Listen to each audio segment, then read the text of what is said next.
All right, welcome everyone. Thanks for coming back and being in this afternoon session. We are calling this the Bringing Your D Game to Writing Instruction session because we are specifically going to try to be focusing on writing at that CCRS Level D. And obviously there's a lot of things that go into that. And so we've tried to narrow it down just a little bit. And you'll see that when we look at our session objectives. So my name is Stephanie Sommers. I work for Minneapolis Public Schools Adult Ed. I'm our Adult Diploma Coordinator and our Writing Curriculum Team Lead. And I'm really excited that I got to work on this session today with Miss Meagan. Meagan, you want to introduce yourself?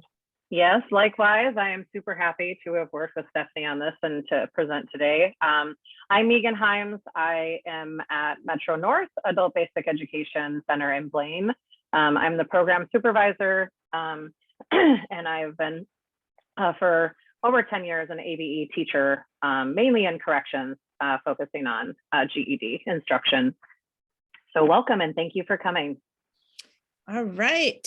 So like I said, when Meagan and I were planning for this, we knew that in 75 minutes, we couldn't possibly cover everything there was to talk about for level D writing. So we talked about our own students and where we see them struggle. And that's how we kind of came up with our objectives. So we're going to talk about identifying techniques for helping students to recognize and maintain a formal tone when they write.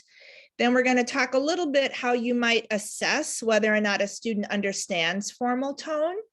And then the other area we want to focus on is this idea of bringing evidence to support an argument, and then making sure that we connect that evidence with reasons to your central claim, which is so important, especially when we're writing for that GED.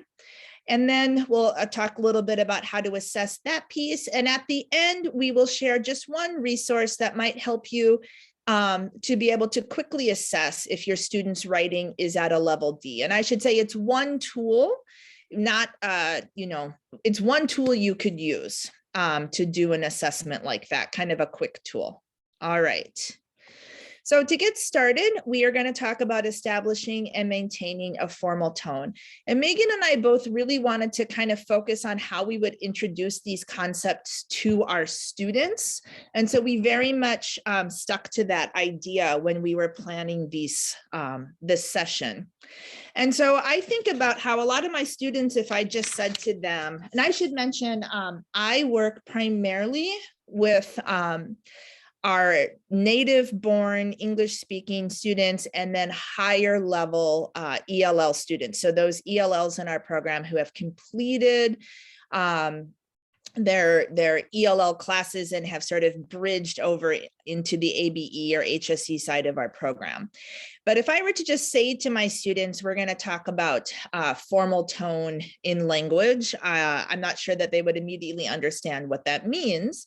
And so we talked about some ways to introduce the concept. So if you were to look at this picture, right, this picture is showing two ways to dress, right? And on the left, we have a nice suit with a tie, which would represent more formal dress that we might wear for a more formal occasion.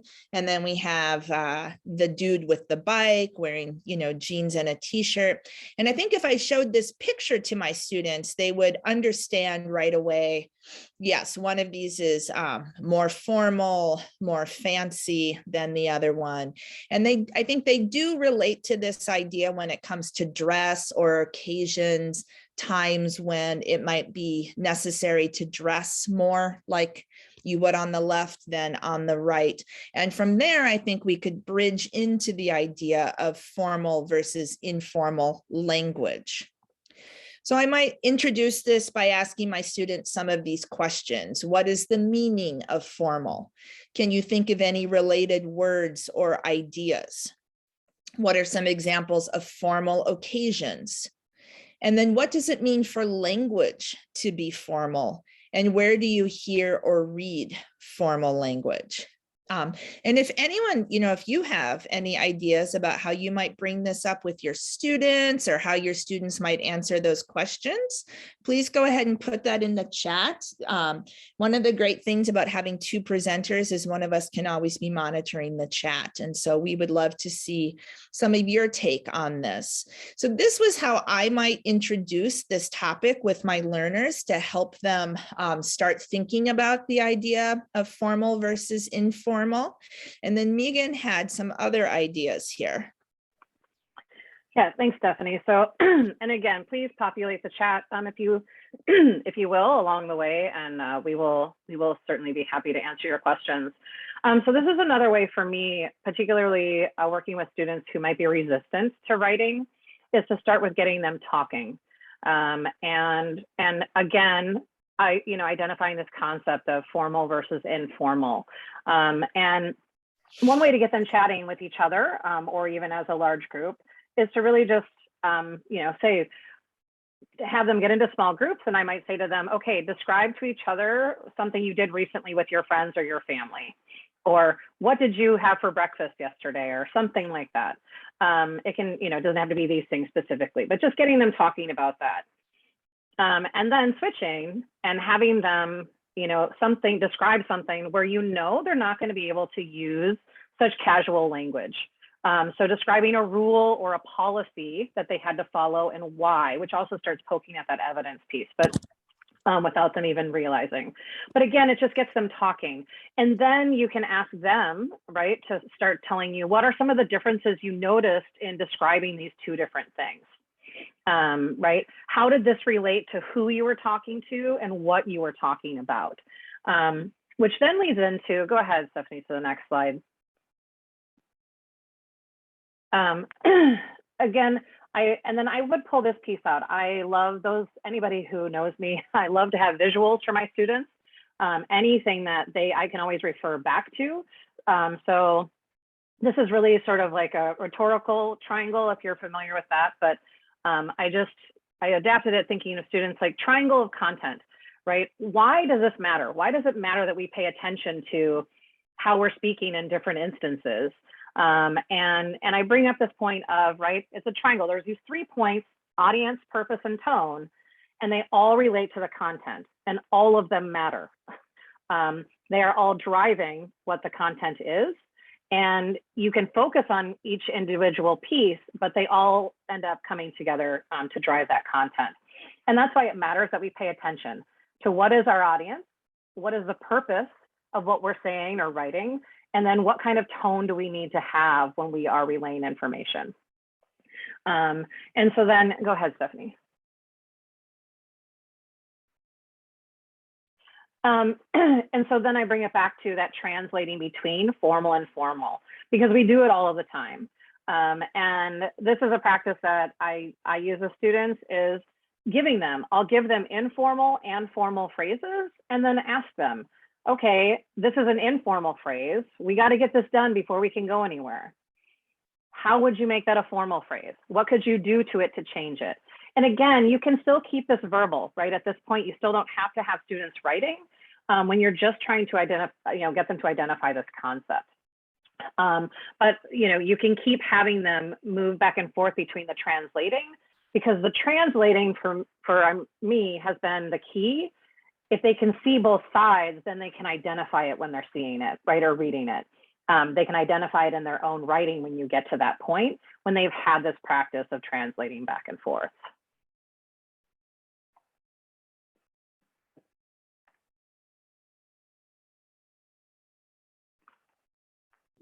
Sorry, I was muted and clicking wildly on my screen there. Okay. Yes. And one of the things that I think about with my students is a lot of times they haven't necessarily been exposed to a lot of more formal or academic language. And so I think being able to recognize it or do this translation is kind of a first step before we expect them to be producing it. My students have often told me things like, I don't want to write the same way that I talk, or I know that the way I talk isn't, academic enough. And so I'd like to work on that in my writing. And so this activity here comes from the Read, Write, Think website, which is an awesome website.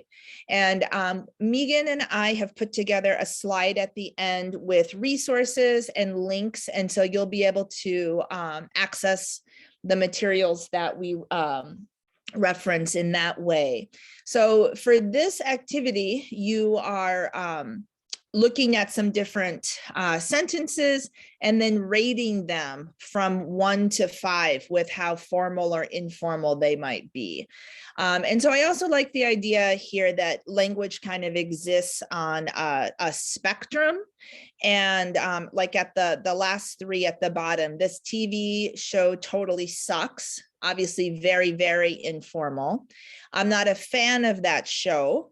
A little bit in the middle between being very formal and being very informal. And then I find that particular show to be rather off-putting.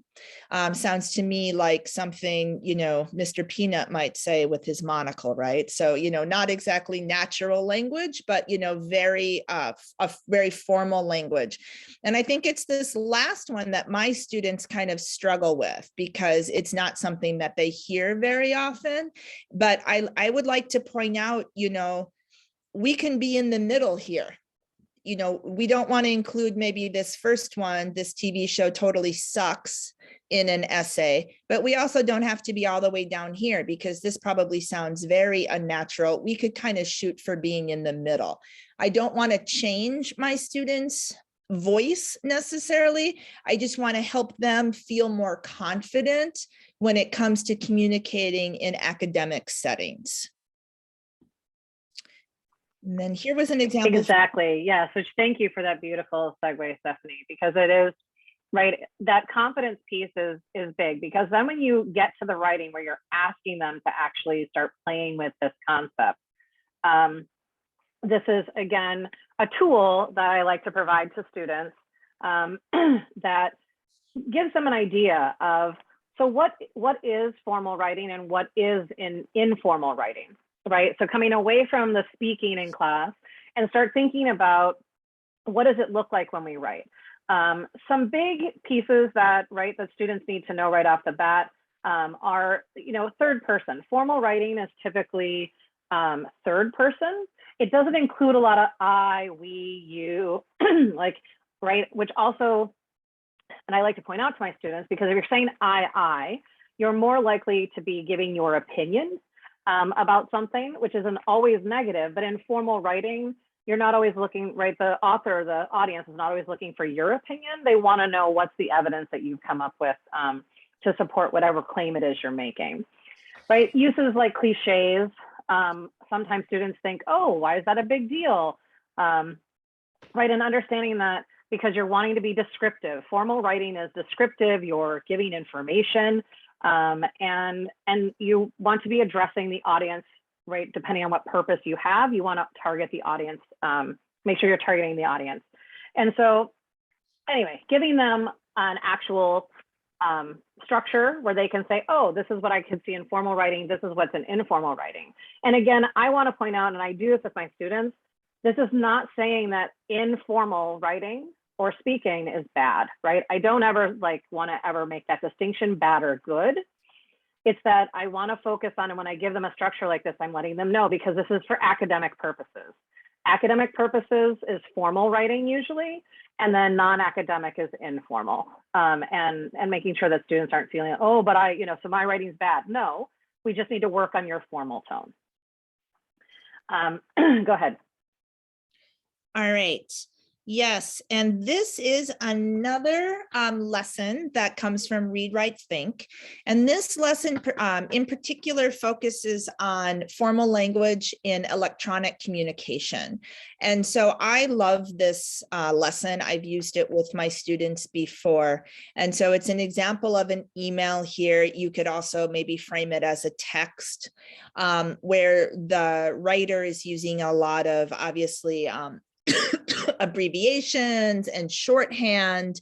But I like this a lot because this is honestly how a lot of my students communicate. When we, in our program, for example, we use a messaging app called Remind. You might use it as well to communicate with your students. And my students will often write back to me using this kind of shorthand. And so the idea of the lesson here is that you look at this message being sent to a principal and we talk about, is this more or less formal? Where are some of the places that we could make it more formal? If you download the lesson, it does come with a kind of a cheat sheet to help you with some of these abbreviations, because, for example, the first time I looked at this, I didn't know what SFSG means. So far, so good. And so the students get to rewrite this email to make it more formal and more appropriate to the audience. And we talk about that too. So, what is the relationship between these two people? The audience, is someone who's your boss, right? And what is the appropriate way to communicate? So again, the link to the lessons on the resource list, and I think there's a lot of fun things you can do with this, bringing in some digital literacy even to help students understand how to craft an email where there's an introduction, kind of a body and a closing. So a lot of really great different skills that can be brought into this relatively easy lesson. All right, Meagan. Yes. And quickly, we just, I'll say it quickly since I'm about to talk here. We just had a question in the chat about where are the resources. We have a link, we have a slide at the end of this slide deck, which you will have access to. With links to all of the resources of and things that we are using and sharing with you here today. This is another example of now into the writing. And again, as Stephanie was just saying, refers back to that triangle of content, is to then have students play with audience and word choice, right? And so here is an example of two different passages. And you could do this you could do this in multiple ways. You could provide them with passage one, and then I'm giving an example here of a passage two, but you could ask them, okay, this is passage one is clearly to a friend, but how would you change this if you are now going to tell this to a parent or a boss, or because this is about, a teacher or a principal? You can start to play with what it looks like in different instances. Again, giving more practice, right? The more practice students have, the more confident and more comfortable they become. And before you're pushing them into a larger essay, at this point in time, you're just asking them to write something small, right? It's a small little passage of just translating back and forth. But again, here you're focusing on, if I change the audience, how does that change the word choice? And making sure you're connecting those pieces. Yeah, I really like this idea. And I like that by changing the audience, you'd get to all different levels of formality. And again, it doesn't have to be like you're, communicating with, the queen. There's some levels in there, right? So how might I speak with a boss versus a coworker versus a friend? And so just always reminding our learners that everything kind of exists on a spectrum, and that they're as long as they're keeping in mind that triangle to guide their choices, they are on the right track, I think is so important. Yeah. So we also wanted to share with you some actual student work. And so these are some pieces of adult diploma writing samples that some of the students in my program have worked on. And so on the left, you have an early draft of a writing sample. And so in this piece of writing, the student was researching his future career options. So he was interested in becoming a mechanic, and he's writing about the types of education and certificates he will need in order to pursue that goal. And so I've tried to kind of underline for you some places where there's a less formal tone. So I can conquer my goals upon receiving your high school diploma. Once I've taken the AccuPlacer, I will be selected for the program. And these are just a few of the many duties that I'm expected to perform. And so again, so many of the students I've worked with have maybe not had enough experience with writing that's not a narrative piece, right? So I think it's a great jumping off point. And so I would much rather have a student write something like this. So at least we've got some words on the page, and we can take this and make some changes, because I can help a student very easily take this and make it more formal. It's more difficult when a student maybe doesn't have any ideas or doesn't know where to start. But a lot of students, I think, write like this. They are telling a story, or they make everything sort of in relation to themselves and their own personal experiences. And when we're doing something like writing that diploma writing sample, it can't be personal, right? It's meant to be a researched, more formal, more academic piece of writing. And so you can see on the right here where we've made some changes. Instead of using I can conquer, we change it. The initial steps towards education and training for people wanting to enter the automotive fields are clearly defined. And so one of the things we can do is we can make this a passive sentence rather than active. So it's not about me, we're making it passive voice. We can also change out the pronouns. Instead of saying I or you, we can say he or she or one. And I even help my students and I say one who, or a person who, someone who is interested in something, right? And I really liked that chart that Meagan shared a little bit earlier, where one side was more formal and one side was less formal. So I might give that to my students and say, okay, so let's follow some of the guidelines here and let's change up some of our pronouns and some of our structures, right?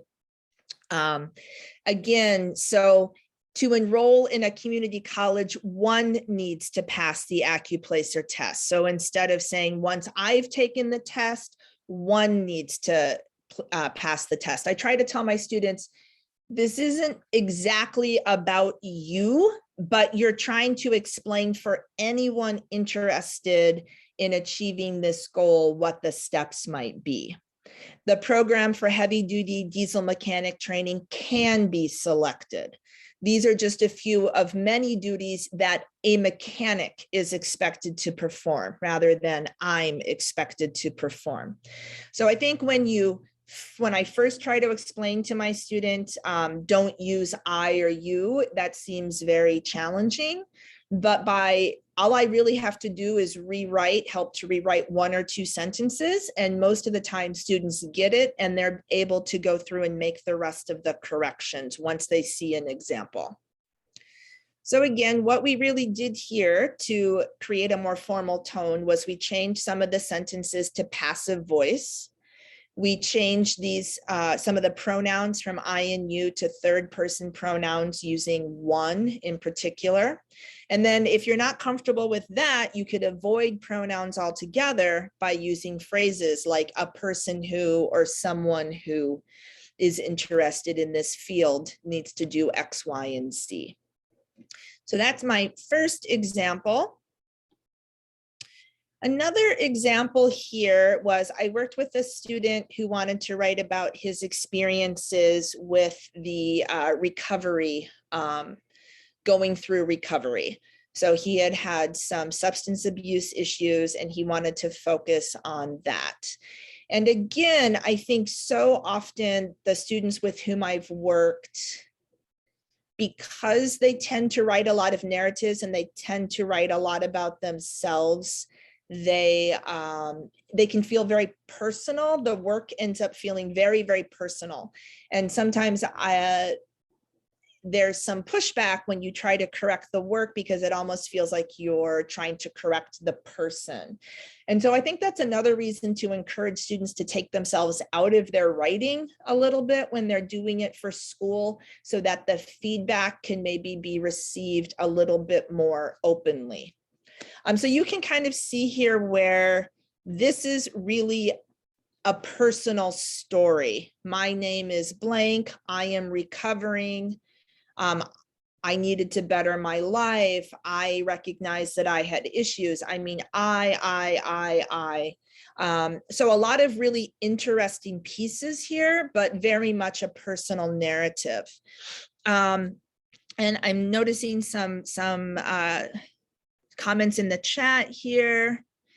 Yeah, using one. And I know one sounds weird, but it's a pretty easy way to fix a lot of the pronoun use. And yes, there's a PDF of the slides in the participant folder. And then, aren't ellipses used when a quote begins after the start of a sentence? Carol, I'm not sure if there was an example of that someplace. I'm sorry. I'm not sure how to address that right now, but thank you for bringing that up. Yeah, Jesse's going to answer you. I think that's awesome. Okay, so on the left side of the page here, you can kind of see some of the feedback that I gave to the student. So this is a great start, but it can't be a personal narrative. And so I was trying to say you can use these experiences as examples, but you need to kind of remove yourself from the paper. And this particular student struggled a lot with the thesis statement because I think of that use of I. And so trying to bring that out. So I was trying to suggest, I will discuss what research and experience say are the best practices in substance abuse recovery. And so I just wanted to kind of show how I tried to work with this student a little bit to turn this less from a narrative into a research paper. And then here we see a little bit of the revisions. So you can see here, there's still a few examples with the I, but it's much less of a personal story. And he's doing a much better job with the with bringing in evidence to support some of what he's saying, rather than just telling his story of moving through recovery. So I think you will be able to read these on the slides if you're really interested in doing a close read. But these were just a couple of examples of ways to really coach students who might be struggling with formal tone to help them get into that kind of mind shift a little bit. All right. And Meagan, thanks for monitoring the chat there. Oh, no, absolutely. And then thank you. I apologize. I was answering one and then I scrolled up too far and I missed the question about the ellipses. So I'm glad we got that handled. Yeah, no, Stephanie, I'm super happy that you brought in all of those examples, because the biggest piece of this, right, is that, again, this is all transitional. Students are always moving from where they're at to the next step, there's always room for improvement. There's always room, right? And then targeting. And so, for instance, right now, what we're showing you is, right, and as Stephanie was showing you in these examples, one place to start is looking at tone, right? You don't have to address everything all at once in all of those pieces. You can just focus on the tone and like, okay, let's try to make some of these adjustments, because then students too can see the ease of moving from one phase of a draft to another, right? Which I love that. I think that is so great. So, and then one thing for any of you who, I work in a correctional environment, so My students don't have access to computers. One way that I address that is students, when they're writing out things on paper, I ask them to skip 1 or 2 lines so that when we go back to redraft, there is space underneath to then rewrite. If we're like, let's retackle this sentence here, there's space to rewrite it right underneath the other one. So like what Stephanie was just showing, there's that comparison. They can see the transition from one phase to the next. But then here in front of you is another thing that I have used, and I have to give a shout out to Penny Brown because she introduced me to sorts years ago, and I am addicted. So this is something that I would actually cut up into pieces and then ask students to match. So right now, so it is matched right now, but as we're working on it, I would ask them to, like, I'd give them informal, and then I would ask them to match them, to sort and match as another way to just help students push further in that identifying and understanding, right? Giving them more practice deeper and deeper into what is formal and informal tone. Because I like to get students hands-on things. Again, working with GED students and particularly in a correctional environment, there's just lots of background there. And so I can't always get them writing right away, but this is a form of writing. They're still working with the pieces and identifying them and trying to put them together. And then giving more examples. So Stephanie, go ahead to the next slide. You are welcome, Penny. I love sorts. I use them all the time now. So, and then showing extended examples. And again, not putting a judgment like this is bad writing versus good writing. But here showing how, depending on who the audience is, and again, bringing it back to that content is driven by the who, the why.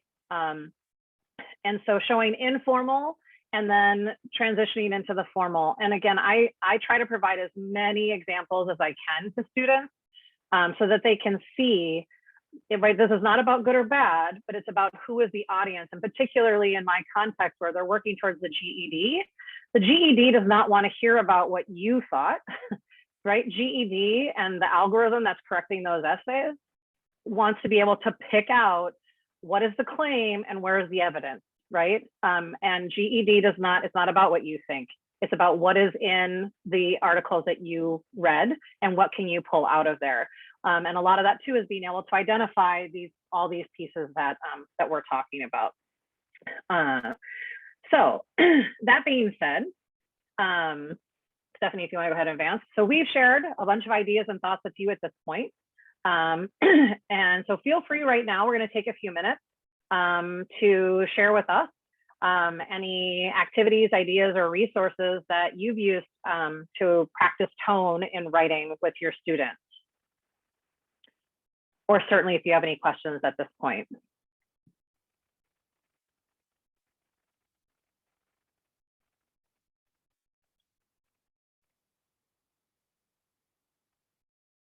Use the chat, please.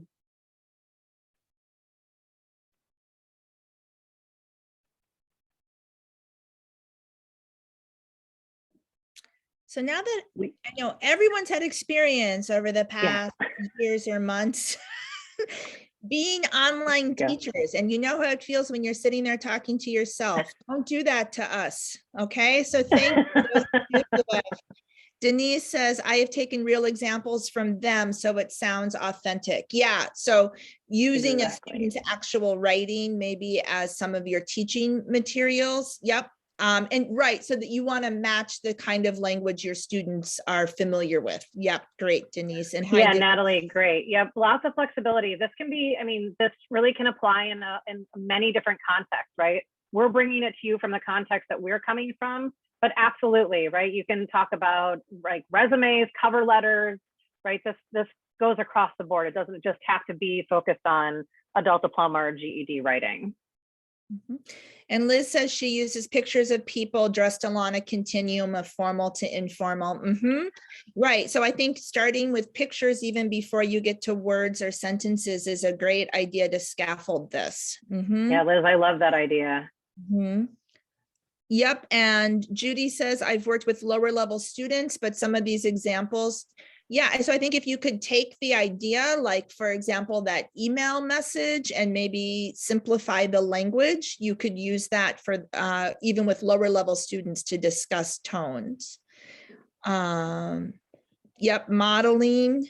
Yes, so we use a lot of model texts in my classes. In fact, we use the great writing series that is based off of model texts for teaching different types of writing.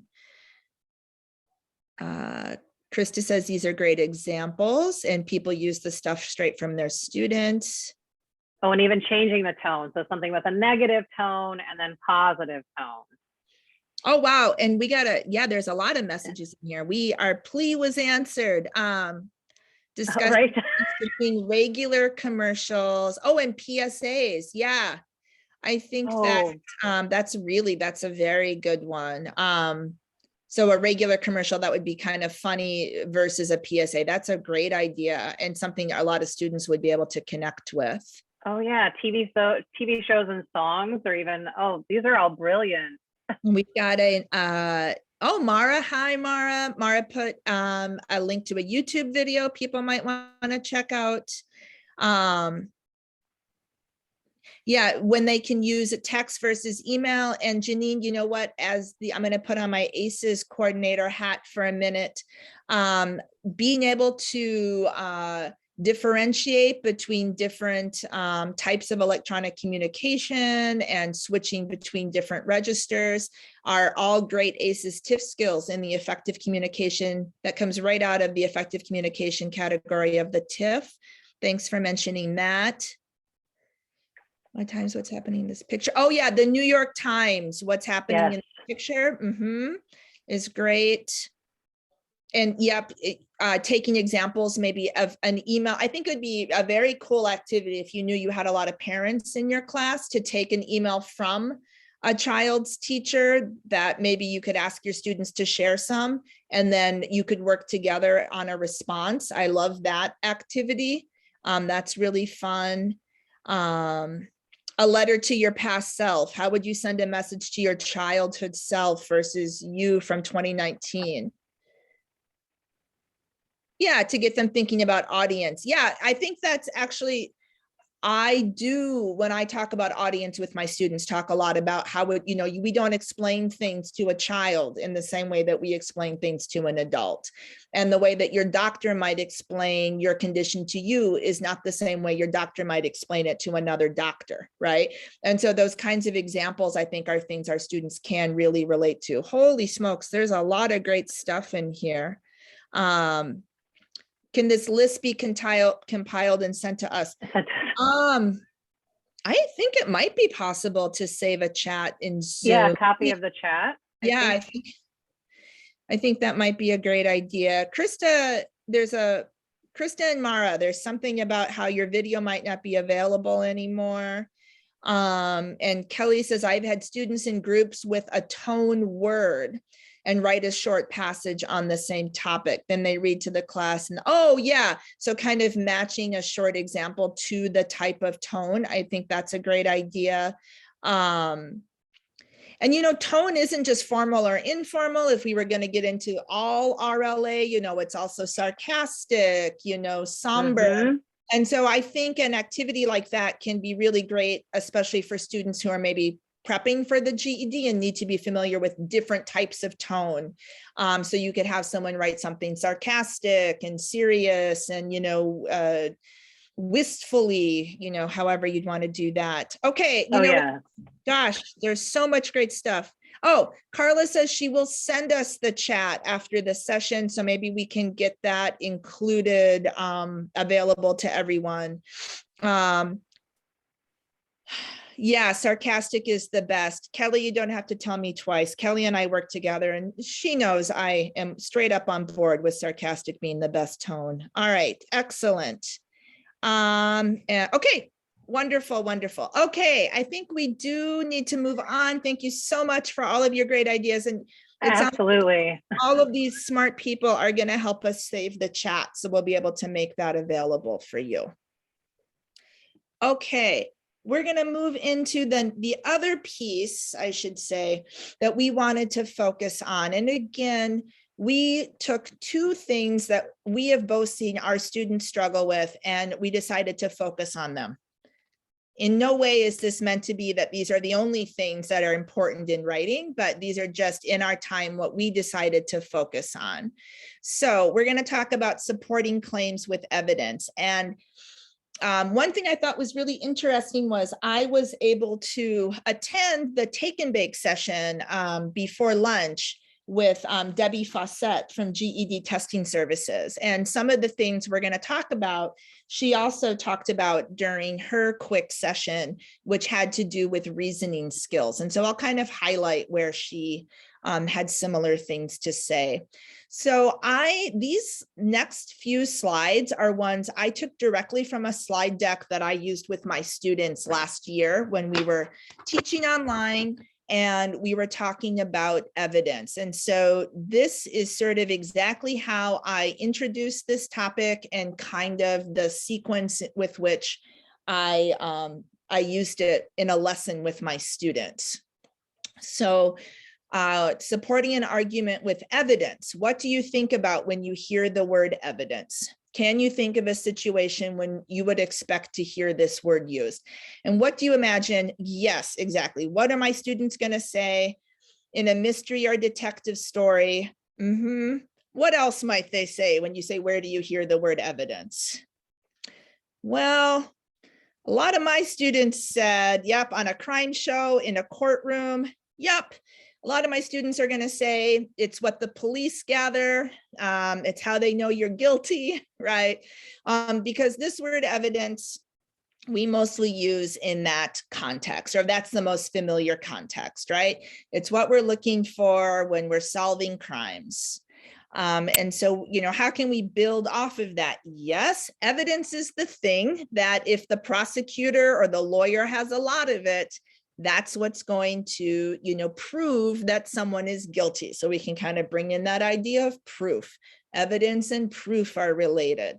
And the more evidence you have, the stronger the case, right? So all of these things are important when we think about writing our arguments.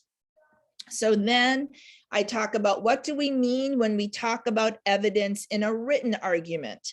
And we say evidence isn't the same as proof. Evidence allows for professional judgment. Proof is absolute and incontestable. And so when we talk about writing, for example, in a written argument, some types of evidence are going to be facts, documentation, testimony, and the types of things that you can use to reach a conclusion, right? And so the evidence is what makes a stronger case. It's not exactly the same thing as proof. So it's not exactly that fingerprint, but it are the things that are going to build a stronger argument. And then we talk a little bit about the parts of an argument. So we have the claim, the reasons, and the evidence. And we talk about how a strong argument is supported by solid reasons and evidence. And so here I talk about the difference between opinion and argument. And we talk about how an argument really leads into an arguable claim. So it's not just a statement of what you think is good or bad or your opinion, but it is including reasons, right?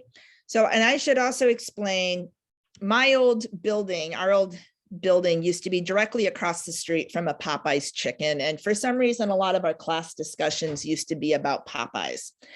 So Popeyes chicken is delicious. That is an opinion. The mayor should be replaced. That is an opinion. More money should be given to public parks. Those are opinions, okay? But then we talked about how we could turn those into arguments or arguable claims. So Popeye's chicken tastes better than other fast food chicken because of the batter that is used, the quality of the meat, and the way that it is prepared. So now we are leading into having an arguable claim. And then I might explain to my students, In an argument, the claim is the thesis. And what do I have here? I have a claim and I have 3 reasons. So really I have a direct thesis statement with my 3 reasons included, and those reasons are going to become my body paragraphs, right? If I were writing just an argument. The mayor has continually done the community a disservice by mishandling money, focusing on frivolous causes, and failing to listen to constituents, right? So this is why he should be replaced. This is an argument.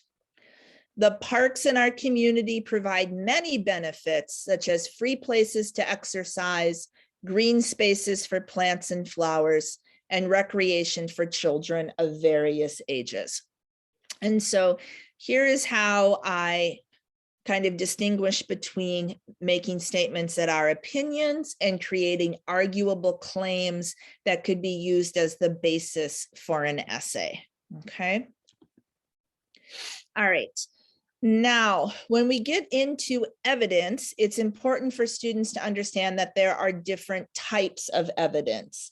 And GED testing services provide some really great graphic organizers, and these are on our resource list.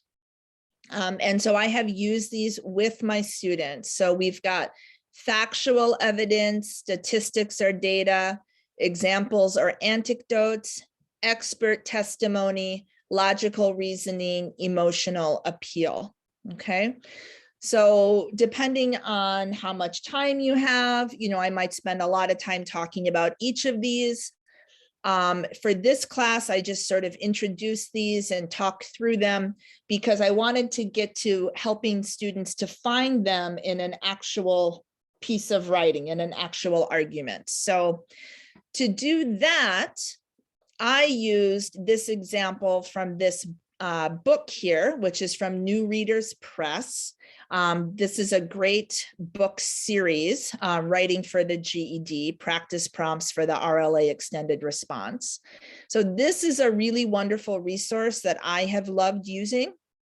There are also quite a few sample GED extended response prompts available from GED testing services. They make what they call retired prompts available. And so we put those on our resource list again for you to access. So my students read this argument. So let's make the minimum wage a living wage.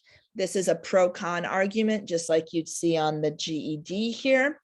When we did this in our online class, the students could use annotation tools to underline or circle where they found different pieces of evidence. So you can kind of maybe quickly pick out here, there are some pieces of statistical evidence with the 3.8 million employees, and down here with the increase in household spending. That's some examples of statistical data.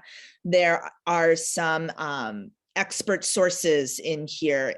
And so we talked about those different types of evidence. And if I were in person in class, we might use this like on a smartboard, and I'd invite the students to mark it up in that way as well. This was the other side. So we read both sides of the text, and the students were looking for the different types of evidence. Okay. Now, this is another really great graphic organizer, also from GED Testing Services, that helps students to look at 2 sides of an argument and point out where the evidence, what evidence supports a particular claim or statement, and what evidence opposes it. Before I found this graphic organizer, I used to do something similar in class with my students by having them rate each argument on a scale of 1 to 5. So if they found a lot of good evidence from reliable sources in a text, they might give it a 4 or a 5. If they thought that it was more opinion-based and maybe it contained some of those logical fallacies, they might give it a 3 or even a 2. But even assigning that number after they had read it was sort of a first step to them deciding which of the two sides was better supported. One of the things that Debbie Fawcett said today during her take and bake is there is not a right or wrong side. So when the students read those two arguments for the GED, there is not one that GED considers to be the stronger one. So students don't lose points for choosing the wrong argument. It's all about how well they defend the choice that they made. Okay. And I think that's really important for us to remember. And so here the students would fill this out. In my case, I had my students filling this out as homework. Together, we tried to come up with, well, what is this issue? Because that's something my students, not all of them, are able to even express after we've read it. So for the two texts I'd show you, it would be something like, should the minimum wage be increased? That was the question being talked about. If we wanted to turn it into a statement, it would be the minimum wage should be increased, okay? And then down here, when it comes to making our own claim, it would be the minimum wage should be increased because, or the minimum wage should not be increased because, right? Those are the kinds of claims that we might make. All right, so here, these graphic organizers are so useful. And there's one more that we can look at. And this one has to do, of course, with citing the evidence. And another one of the points that Debbie made, and Debbie is a GED trainer, in case you're not familiar with her. It is not enough for a student to tell you what the text says.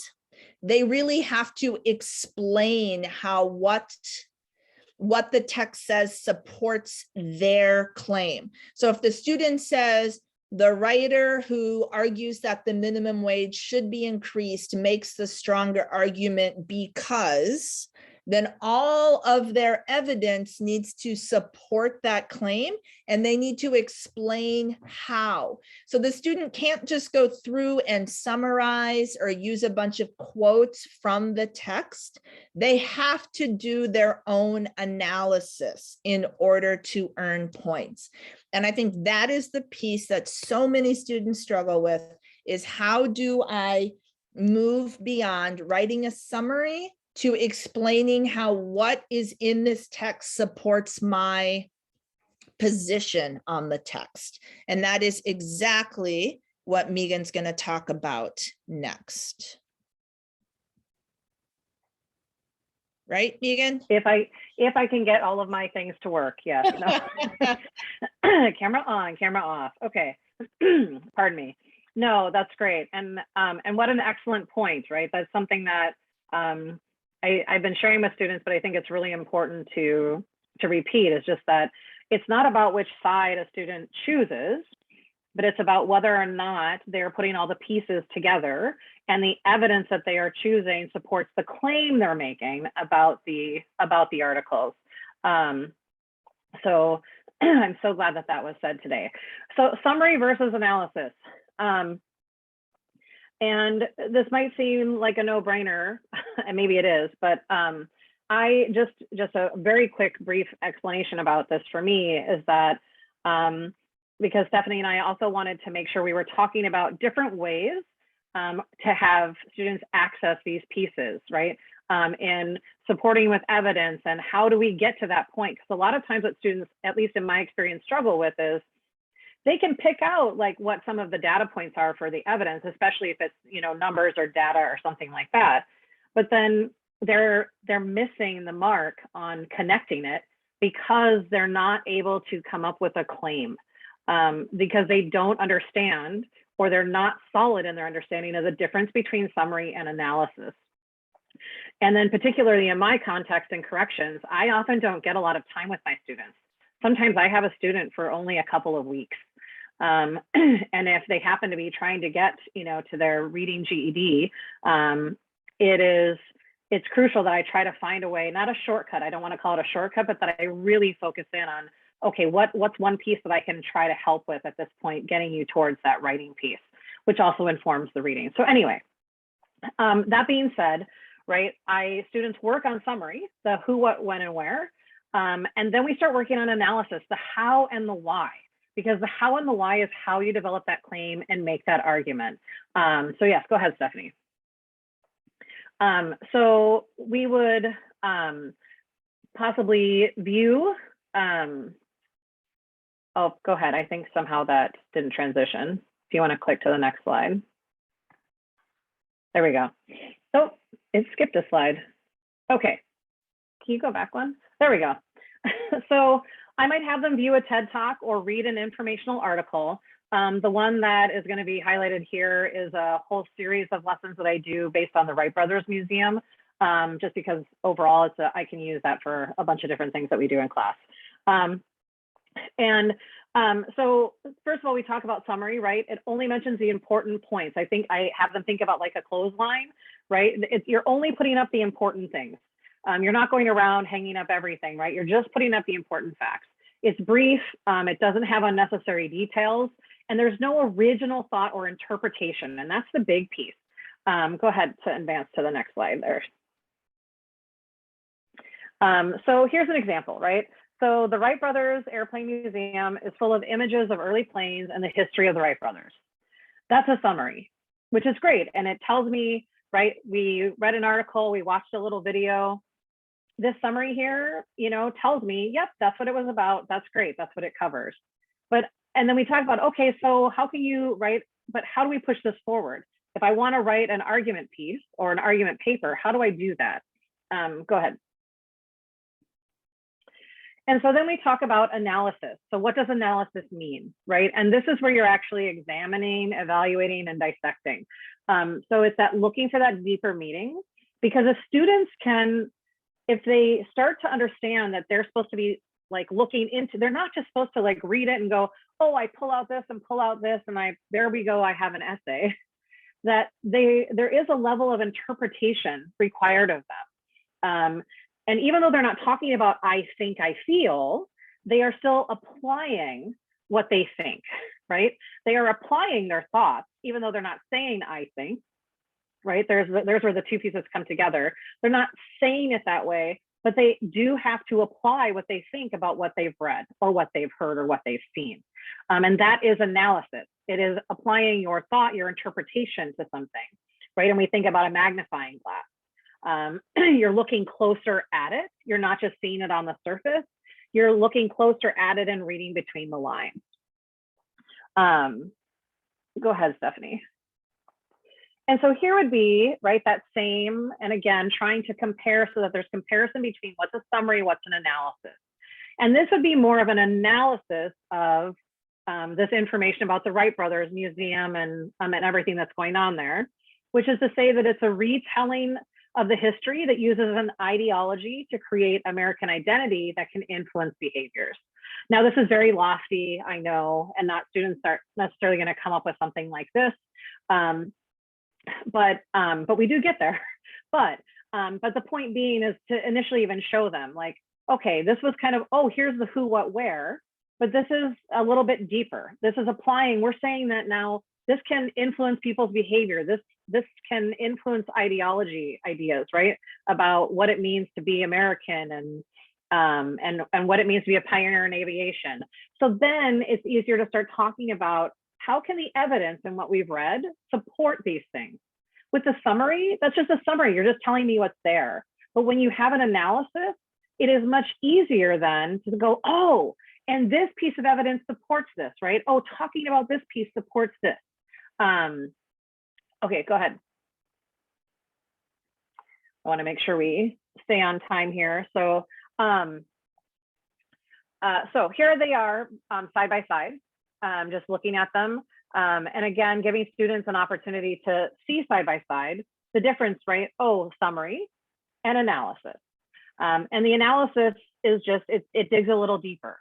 It's interpreting what was read. It's not just saying what was there. It's not just restating, it's adding a piece of interpretation.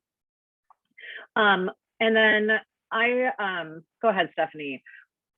A couple of and in the resources is linked actually to the larger scale project that I use to do this with students. But in the interest of time, I just wanted to pull out some of those pieces. This is another example. You can use common movies as students. I had students who, had seen Titanic and knew what Titanic was about. And so practicing even with things that they know. Okay, can you summarize this? And yes, absolutely. Yep. So, right, it's like, what do I see? And now what does it mean? And again, so you can use it for movies. You can apply it to just about anything, but it's giving them that practice with, what's the summary and what's an analysis? Because the GED is really asking for an analysis when you come up with that claim. A couple of the, and go ahead, Stephanie. So,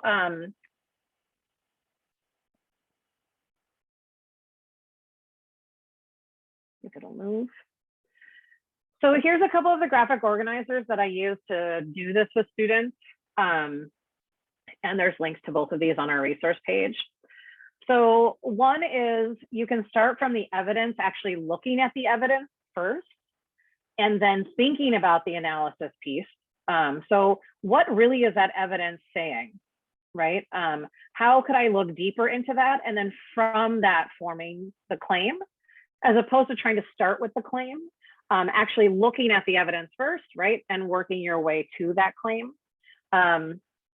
Because sometimes I think students think they have to come up with the claim off the top of their head, and they don't, right? You need to, right? They think, oh, I just have to know this. You don't. You use what you have and you work your way there, right? You're putting those pieces together. And then another one, which is a nonfiction pyramid. And so some of you may have seen this or used this, but it actually works pretty great in prepping for GED, believe it or not. Because instead of students feeling overwhelmed, it narrows down what you're asking them to do. And you can change the descriptors in the nonfiction pyramid to match whatever it is you're asking them to do. But and you can start from the bottom or you can start from the top. But I like to, for me, I like to start from the top down because it asks students to narrow, right? And I really like them thinking about what's one thing, and then they can start adding on to that, which is how you're building your claim. You're starting with one idea, and then you're building your claim till you can get to several pieces that you can then support with the evidence. Yes, and if that's not making sense, if you'll have my contact information at the end. I'm happy to try to send you some examples of what this looks like. But the goal here is really just to try to help students focus in on that summary versus analysis, and then putting the pieces together, and that they can really start with what is the evidence and what's my interpretation, and then work from there towards the claim, which is what's going to help them when they get to that longer essay. Because if they can get that claim on the paper, the rest of it falls together, or at least in my experience. All right, so we have now, once again, kind of giving you some of our ideas here. Well, Stephanie, you'll have to let me know. We have a few minutes here for people to stop and to use the chat, and there's already quite a lot of praise for your pyramid in the chat, Meagan. People are saying they really like it. It's something different that they haven't seen before. Alicia says she likes that it could work for learners at different ability levels, and it makes a great scaffold. So no, absolutely. Yes. And Alicia, exactly. And like I said at the beginning, I have so many levels in my classroom all at once, all the time. It's why I have to find ways that everyone has access to what we're doing, because I don't have separate levels in my room. So thank you. Yeah, and it works really well. So please go ahead if you've got some ways that you've worked with this idea of incorporating evidence, or ways to get your students to move beyond, like what Meagan was saying, just a summary to more of an analysis, or adding that piece about, so I've picked out a piece of evidence. How does that really support the overall argument or claim that I'm making? If you have any thoughts for ways to work on that, we're gonna look to the chat for a couple of minutes here, and then we will share that tool that some of you might be familiar with for helping to recognize if your students' writing at the end, if what they've written is at a level D, which is important, for example, for the adult diploma, because we need to be exposing our students to level D writing and making sure that when they're doing things like analyzing arguments, that those are at a level D if they're doing GED prep. But for the diploma, the writing sample that we turn in also needs to be overall at a level D with some level E evidence in it, evidence of a standard. And so we'll show you a tool that you can use, but we are wondering if anyone's got something that they've used that they'd like to share in the chat. Or it could just be maybe you've got a great writing resource that you've used sort of at this level, and we'd love to see that as well.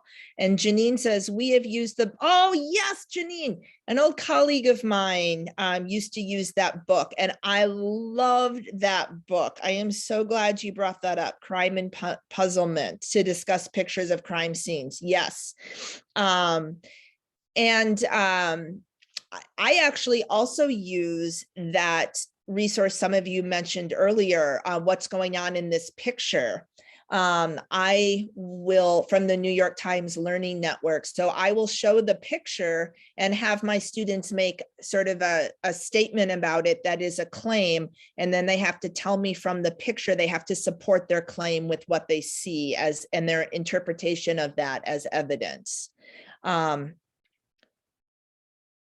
And Christine says, specifically chatting your comment to the whole group in this session. I plan to send the info about this session and session recording to Sonia, Paul, Beth, and Rachel.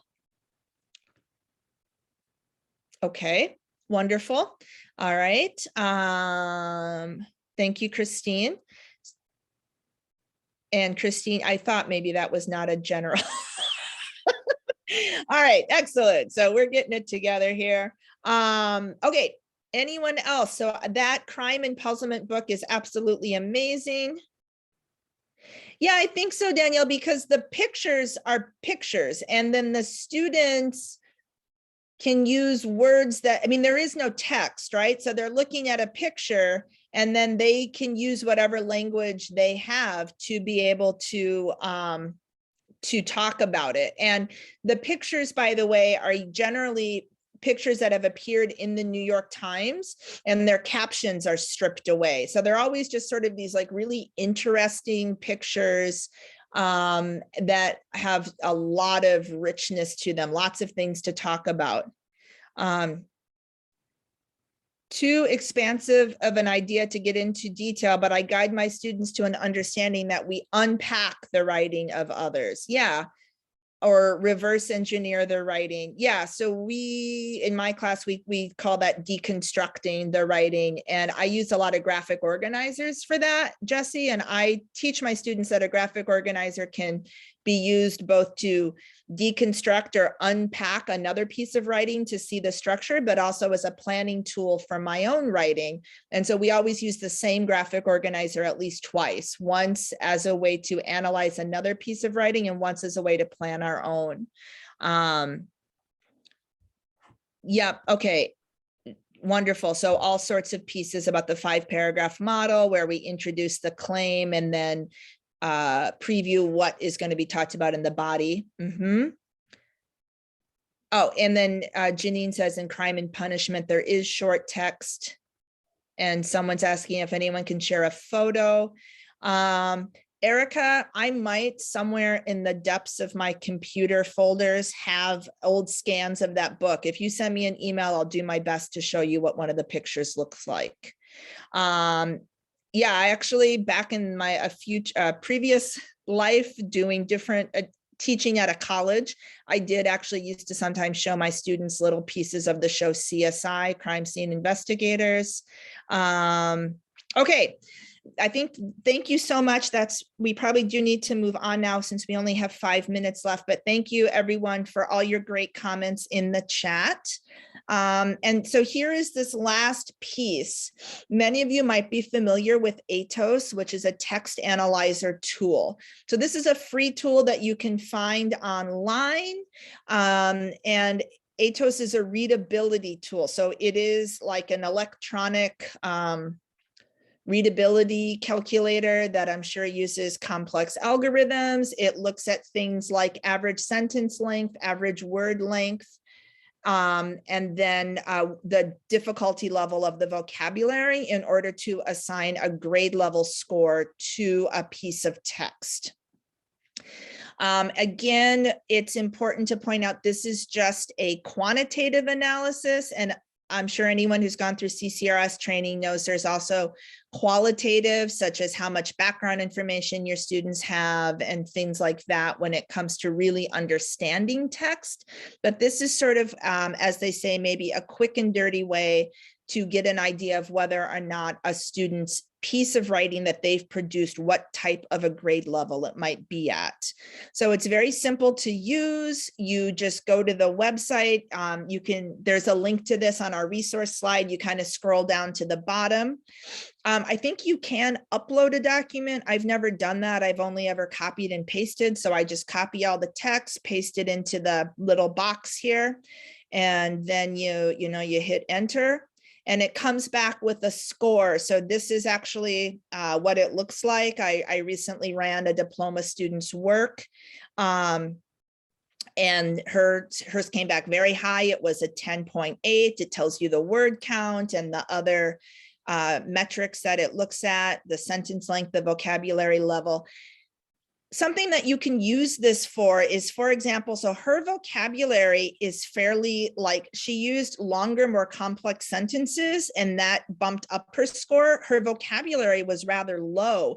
And so you can kind of look at these pieces and make suggestions. Like if we wanted to bump up this score, I might say, well, it was about a 4th grade vocabulary. Let's look for some places where we might include more academic words.